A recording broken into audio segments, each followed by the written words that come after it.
Good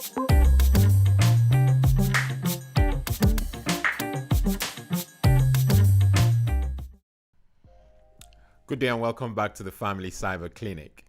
This week we're going to be discussing how to protect our young ones' identity online.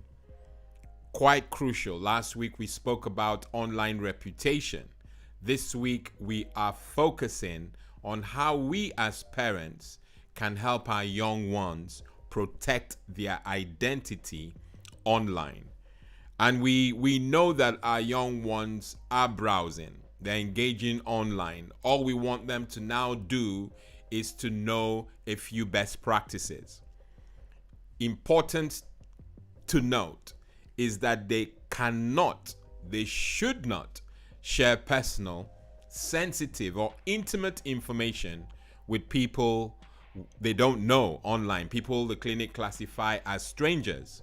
Because as strangers come online, I associate them with rogues, what I call the internet rogues. So they must not share that information with internet rogues or strangers whilst browsing online. I hear you ask, what are examples of personal information our young ones should not be sharing online? I have a list. First on that list is your full name. Where possible, if you're sharing information at all, we don't encourage it, but if you are online in a chat room or a gaming platform, use your nicknames. Use a nickname, don't give your full name. And that's if you're permitted and it's appropriate for you to be on those platforms in the first place. If there's a need to use any name identifier, use a nickname. Okay? Certainly don't use your full name. Another item on the list will be place of birth. Third on that list, date of birth. We have others. We have debit card information or bank card information. And I hope for your sake you don't have a credit card. That's why I didn't start with that.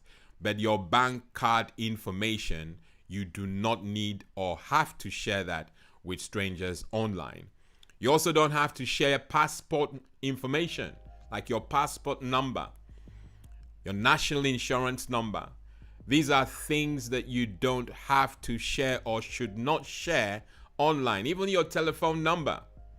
These are very risky indeed if you share them with strangers.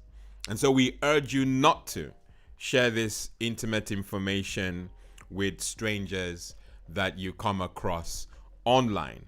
From our research, we're finding that this information is typically shared via social media platforms that you subscribe to, like Twitter, Instagram, and Facebook, etc., etc. There's Snapchat and all that in there. Some are being shared via email. And these are big no-nos. We must advise our young ones to be mature and very, very protective of the list of information, sensitive information that we have shared with you thus far. And so as parents, we must handhold our young ones through their internet journey. We've not, hidden away from that fact. Our young ones need hand-holding. They may come across as being mature, but they're not ready. You as a parent are the only ones who can determine when they are ready. But you can only determine it if you have the information and you are hand-holding them through the journey.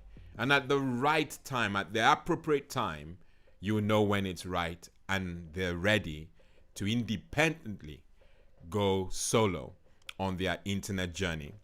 And so as parents and guardians, we have a responsibility to make sure we're letting them know that sensitive information, personal information, once out there, is dangerous.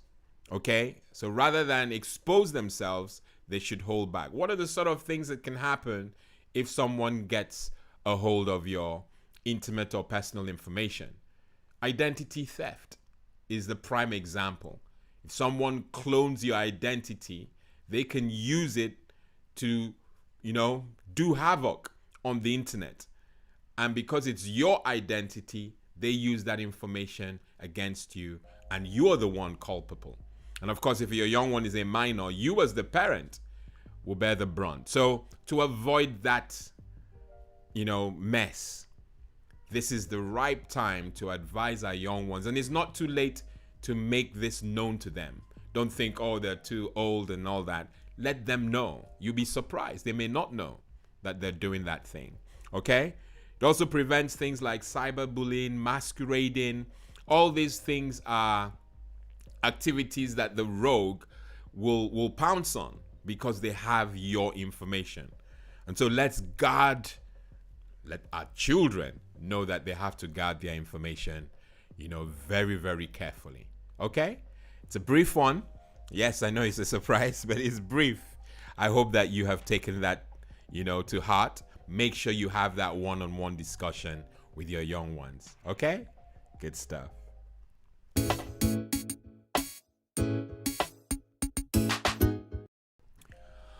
All right, clinic news. This week, we are going to be focusing on updates and patches.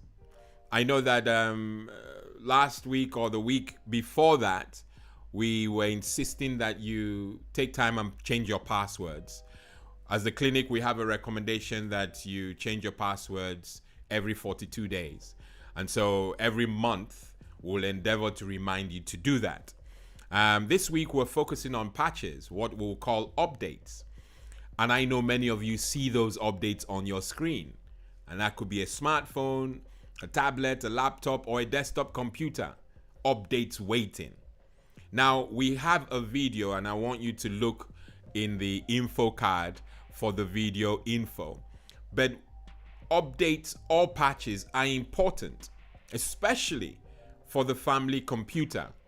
The clinic is big on a family computer being in a place where everyone is, but there's no point having a computer for transparency in a very obvious place like the living room if you're not patching it, if you're not updating it, because you still have, the baddies, I call them, malware and viruses coming on, because those patches are always designed to fix bugs.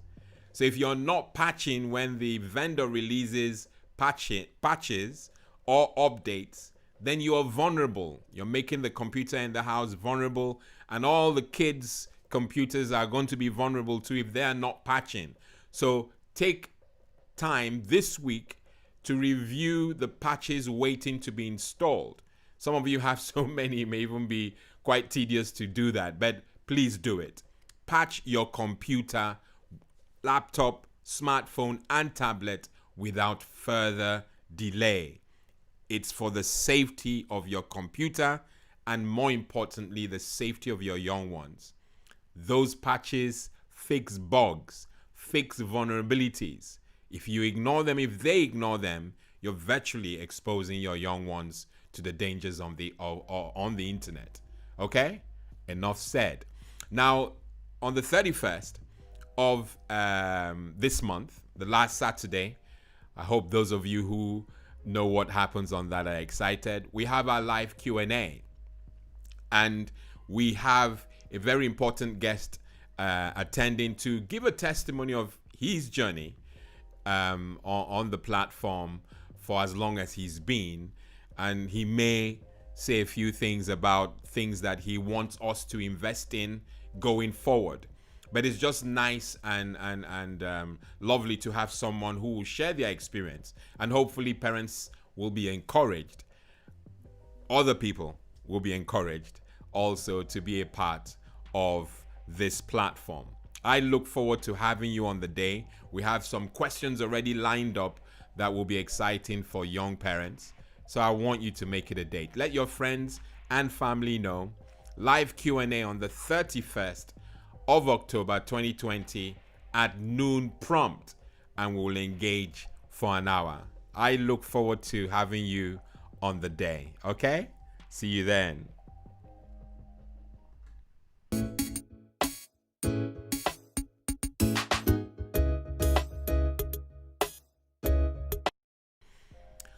Okay, the PowerPoint for the week. And this is for parents, really. All the other ones, of course, for anyone. But for parents in particular, don't jump to conclusions.